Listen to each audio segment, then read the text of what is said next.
Hello दोस्तों, आपके अपने चैनल अपना कानों में आपका एक बार फिर स्वागत है। जयपुर की इस जर्नी में हम नाहरगढ़ फोर्ट तक आ पहुंचे हैं।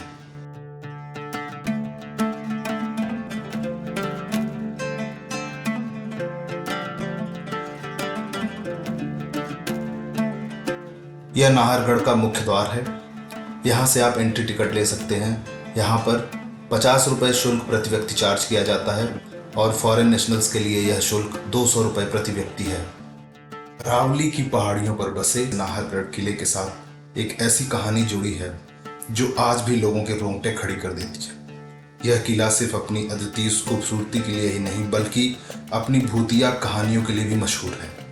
कहा जाता है कि जब इस किले का निर्माण हो रहा था तब इसका नाम सुदर्शनगढ़ था, लेकिन रहस्यमयी घटना के बाद इसे नाहरगढ़ नाम दिया गया।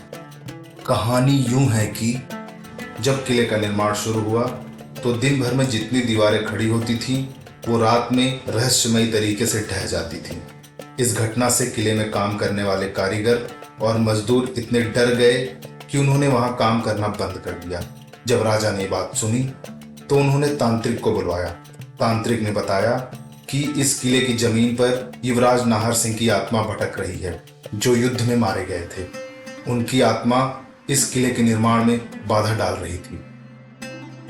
तांत्रिक ने राजा को सलाह दी कि अगर किले का नाम युवराज नाहर सिंह के नाम पर रखा जाए तो उनकी आत्मा शांत हो जाएगी। राजा ने यह सुझाव मान लिया और तब से इस किले का नाम नाहरगढ़ पड़ गया। कहते हैं कि इसके बाद निर्माण कार्य बिना किसी रुकावट के पूरा हो गया। नाहरगढ़ किला जयपुर से लगभग 19 किलोमीटर की दूरी पर स्थित है और यह अरावली की पहाड़ियों की चोटी पर गर्व से खड़ा है। इस किले का निर्माण सन 1734 में जय सिंह द्वितीय के शासनकाल में शुरू हुआ था और सन 1868 में इसका विस्तार किया गया। नाहरगढ़ का शाब्दिक अर्थ है बाघों का निवास और यह किला विशेष रूप से जयपुर की रक्षा के लिए बनाया गया था। इतिहासकारों के अनुसार इस किले को कई नामों से जाना जाता है: सुलक्षण दुर्ग, सुदर्शनगढ़, जयपुर का मुकुट और टाइगर फोर्ट।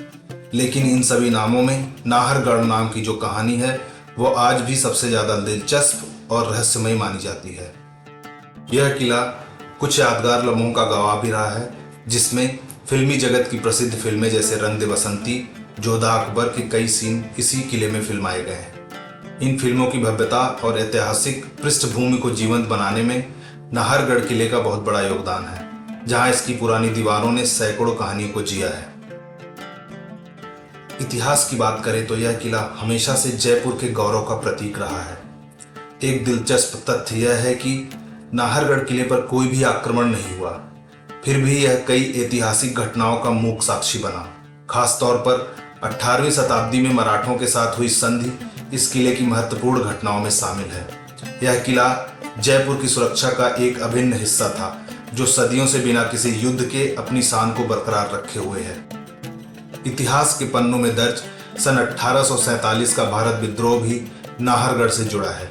जब पूरे देश में हलचल मची थी तो जयपुर के राजा सवाई राम सिंह ने यूरोपीय परिवारों, खासकर ब्रिटिश अधिकारियों की पत्नियों को सुरक्षा प्रदान करने के लिए नाहरगढ़ के किले में शरण दी थी। यह किला न सिर्फ एक ऐतिहासिक धरोहर था बल्कि संकट के समय यह सुरक्षित आश्रय स्थल भी बना। 1868 में राजा सवाई राम सिंह ने इस किले का विस्तार करवाया और इसे और भी भव्य रूप दिया। लेकिन नाहरगढ़ के असली सौंदर्य में चार चांद तब लगे जब सन 1883 से सन 1892 के बीच सवाई माधो सिंह ने इसे महलों की श्रृंखला में बदल दिया। उन्होंने 3 से 3.5 लाख रुपए की लागत से कई महल बनवाए, जिनमें से माधवेंद्र भवन सबसे खास था। यह महल जयपुर की रानियों के लिए तैयार किया गया था और इसकी भव्यता देखते ही बनती थी। राजा के लिए यह मुख्य महल उतना ही भव्य था।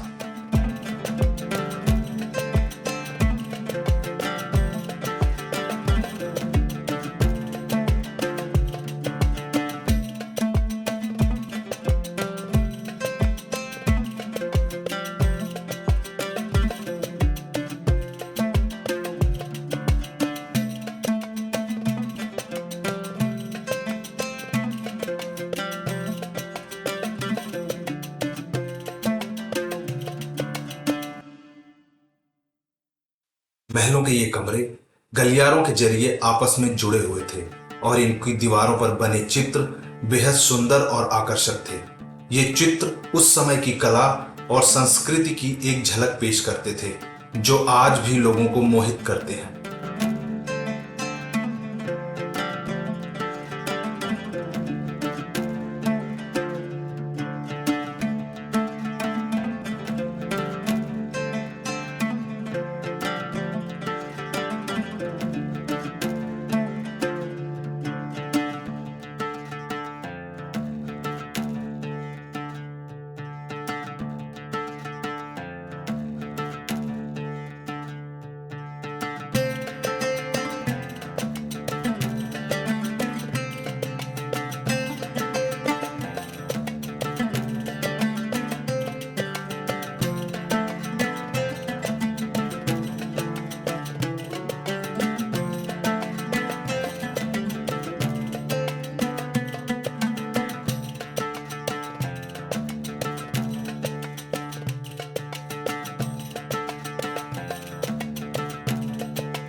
नाहरगढ़ दुर्ग से आप पूरे जयपुर को देख सकते हैं।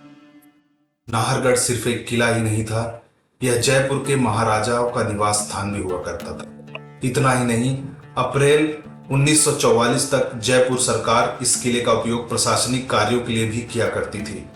इस किले की दीवारों ने न जाने कितनी कहानियां सुनी और देखी हैं, जो आज भी इतिहास और आधुनिकता के बीच एक पुल की तरह प्रस्तुत करती हैं।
दोस्तों, इसी के साथ हम नाहरगढ़ फोर्ट का अपना ब्लॉग यहीं पर समाप्त करते हैं।